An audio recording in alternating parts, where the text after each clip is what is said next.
Alright, so I decided to do my presentation on Arthur Rimbaud.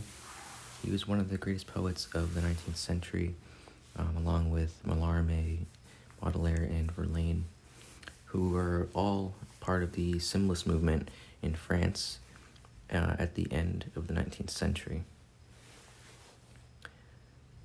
So Arthur Rimbaud was born in Charleville, France on October 20th, 1854. He was about 8 years old. Rimbaud was sent to school, but he soon came to detest it. I know when he was about 9 years old, he wrote a 700-word essay opposing his having to learn Latin in school.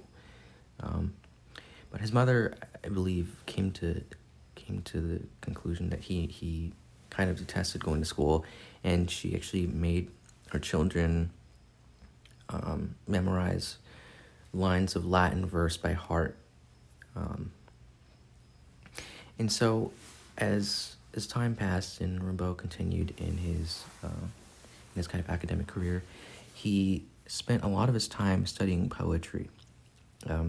He had a talent for writing in Latin verse, and he won first prize for a poem he completed at the Concours Académique. So he was brilliantly gifted at a very young age, and here I have Rimbaud around the age of 17 at the bottom. And so, as time passed, beginnings of rebellion began to take hold of his life. While at school, Rimbaud proved to be a brilliant student, and his professors noticed this. One of his professors, Georges Sombard, proved to be a close friend of Rimbaud. And at one point, when Rimbaud was sent to prison, or rather jail, for running away from home, Rimbaud pleaded to his professor, and Sombard helped him get out of jail. But Rimbaud was kind of in this cycle of running away from home and being, sent back, and it was kind of almost this manifestation of his dissatisfaction with where he was in his life, especially with his opposition to going to high school and having to follow the kind of classical education that was imposed on him.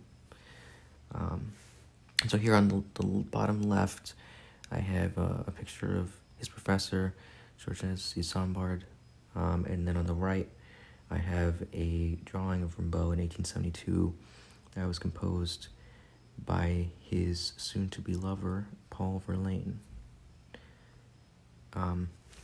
So here I have a letter that was written on May 13th, 1871, to his professor.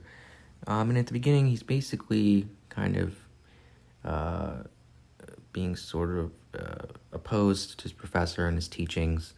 And as the letter continues, here at the bottom, Rimbaud is basically explaining his philosophy for poetry and his kind of outlook on the craft, and also why he wants to be a poet. And so he says, "Presently I'm basing myself as best I know how. Why? I want to be a poet, and I'm working to become a seer. You will not grasp this, and I don't know how to explain it to you. It is a matter of achieving the unknown by the derangement of all the senses." And so this philosophy is actually very unique. This was prior to his kind of philosophy that he's writing down here. The mentality was that this kind of self-imposed madness really wasn't the norm. I suppose the kind of first time that madness was kind of sought after was from like the muses or some sort of divine inspiration. But Rimbaud, kind of in complete contrast to this, is like I said, imposing this madness on himself. And in the next few years, he would actually put this philosophy into practice. And so here is another letter that was composed on the 15th of May in the same year, 1871. And he's kind of continuing his explanation that he made in his last letter. So he says here, the poet makes himself a seer by a long, gigantic, and rational derangement of all the senses, all forms of love, suffering, and madness. And he continues on in the same vein. And here at the bottom, he's saying that he wants to reach, he wants to reach the unknown. And this would, I think, be kind of equivalent to what the Romantics were searching for in like the early part of the 19th century, rather. They were kind of searching for the sublime, this kind of state of almost complete detachment from the self, but also of creative genius. And Rimbaud recognized this, and he sought to achieve it. And so, as the years passed, Rimbaud sent some of his poems to another great French poet, Paul Verlaine, who was at the time the leader of the Symbolists. And so Verlaine, impressed by the genius of Rimbaud's writing, invited him to come to Paris, paying for his train ticket in turn. And this is pretty crucial because Rimbaud had taken a train to Paris when he was running away from home, but he was stopped because he didn't have the necessary funds for a ticket. So Verlaine essentially was kind of fixing all this. And the two of them, they consumed alcohol, they smoked hashish, they drank absinthe. Absinthe was kind of a heavily alcoholic substance at the time. It was consumed by other artists. I know Wilde consumed absinthe, and Baudelaire also. So Rimbaud was essentially putting his philosophy into practice and seeing the results that would come his way. And it was also during this time that Rimbaud composed what is perhaps his finest poem, The Drunken Boat. It's a 100-line poem written entirely in verse.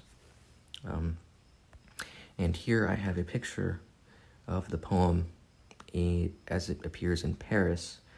And this isn't the only poem that actually is plastered on the walls in Paris. There are some lines of Verlaine. I know there's some streets named after Victor Hugo. And so in France, artists are actually held in very, very high regard. Rimbaud is a wonderful example of that. And so their relationship progressed, but at the same time, it was beginning to reach its end. The nature of Rimbaud's relationship with Verlaine continually worsened, and Rimbaud was eventually blamed for breaking up Verlaine's marriage. And so he left to Charleville, and while Verlaine tried to reconcile his marriage with his wife. This didn't particularly go over too well, because soon after, Verlaine longed for Rimbaud's presence, and he left his family, particularly his wife and children, for London in May 1872. And it was also during this time, though, that Rimbaud composed a kind of lost masterpiece, A Spiritual Hunt, which Verlaine highlighted as Rimbaud's masterpiece. It's believed that the poem itself was kind of lost when both Verlaine and Rimbaud left to be together, and I know later on that there was a kind of I suppose fake version that was circled around, but eventually the literary critics realized that it wasn't the original poem. It was a kind of just kind of completely false version of it. But at any rate, Rimbaud and Verlaine's relationship was continually deteriorating, and sadly, his family was left behind. And so here I just chose to kind of highlight some of Rimbaud's masterworks that were occurring while he was in a relationship with Verlaine.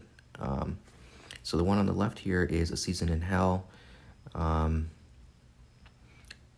it's actually it's a very interesting work. It essentially served as a kind of platform for Rimbaud to reflect on his past with Verlaine, as it was composed in 1873 when their relationship came to its end. But it also served as a kind of means for him to heal himself and move forward. I know at the very end of the work, he writes essentially what is to be like a farewell, and some literary critics point to this as his farewell to creative writing. And I would quite agree. Even though I haven't myself read the work, it's something probably almost analogous to like one of the most famous speeches in The Tempest, Shakespeare's Tempest, where the speech is kind of signaling Shakespeare's farewell to the stage. And so here on the right side, I have another one of Rimbaud's masterworks, The Illuminations. And the Illuminations are a collection of prose poems, like A Season in Hell, because A Season in Hell is essentially a collection of prose poems with a drunken boat at the very end. But the Illuminations are a collection of prose poems, but purely prose poems, and they're kind of dreamlike, ethereal masterpieces, essentially. And I wouldn't necessarily know how to compare them to anything else. They're entirely his own, and they're entirely beautiful. And I would recommend that everyone read it at some point. And so, as I was saying, with Verlaine and Rimbaud's relationship, it was quickly coming to its end. The two poets spent some time together in London in the winter of 1872, but in Brussels is really where things had to come to a climax. Their relationship met its end there, and Rimbaud treated Verlaine pretty badly. And as Rimbaud was leaving, Verlaine reportedly said, "Here's how I will teach you how to leave." And he took out a gun and he shot at Rimbaud twice. One of the bullets hit a chimney, I believe, and then hit the floor. But then the other one struck Rimbaud in the wrist.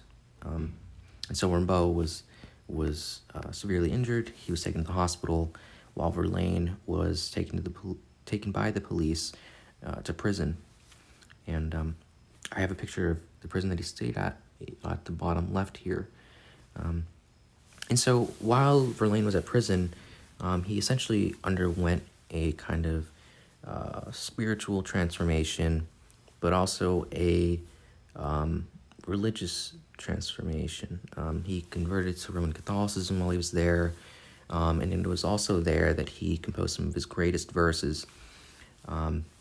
And eventually, by the end of the 19th century, he would be elected the Prince of Poets, which is a very prestigious kind of stance in France. And on the right side here, I have the gun which Verlaine used to shoot Rimbaud with. The gun itself, actually, it was recently put up for auction, and it sold for like hundreds of thousands of euros, as it's quite famous. And so after this, and after Rimbaud completed A Season in Hell, he took it upon himself to completely quit writing. He instead devoted himself to traveling, and so he traveled to the Dutch East Indies, which is today considered Indonesia, and he joined the Dutch colonial army. But he wasn't there for long. He eventually deserted. He took a ship back to France, and then he traveled to Germany. And his kind of locales that he visited after this were very diverse and many in number. So he worked as a laborer in Cyprus. He became involved in the coffee business in Ethiopia, and he got into arms dealing. So here at the bottom left, I have a picture of Menelik II, who was to become the emperor in Ethiopia at the time. And I know Rimbaud did some arms dealings, or became involved in arms dealings, and with the emperor himself. And on the right side, I have Rimbaud in Ethiopia in 1883, and this picture is one of two self-portraits that Rimbaud took of his own accord, and which he eventually sent to his mother in a letter. And so, in 1891, as Rimbaud's travels were coming to an end, he developed a tumor on his knee. And in an effort to resolve this, he went to Marseille, a hospital in Marseille where he would be taken care of. He eventually had his right leg amputated, and his condition was eventually diagnosed as cancer. And while this was happening, Rimbaud decided to head back to Africa, but he had to cut the trip short due to his pain. And he was sent back to Marseille once more, and it was there that he ultimately and sadly passed away with his sister Isabel by his side at the age of 37. Ultimately, Rimbaud, he paved the way for the surrealists that were to come at the beginning of the 20th century. His work pretty intensely broke with traditional forms. He kind of crafted a new way of looking at poetry and of expressing his kind of creative thought by way of writing. And this was kind of championed with the surrealists. And so here I just have a tomb, or a picture rather, of the tomb of Arthur Rimbaud on the right side, and at the bottom of the tomb it says, pray for him. And directly to the left of his own tomb is his sister's tomb, Vitalie Rimbaud. And it says, pray for her at the bottom of her tomb. And he lays to rest in Charleville, France. And so here are some of the sources that I used in researching Rimbaud's life and his respective work. I just have some further sources here, because I was really trying to get a kind of in-depth look at what his life was like, and just some more sources here. But thank you very much for watching this. I really appreciate it. And I hope you learned something today about Rimbaud's life and his genius.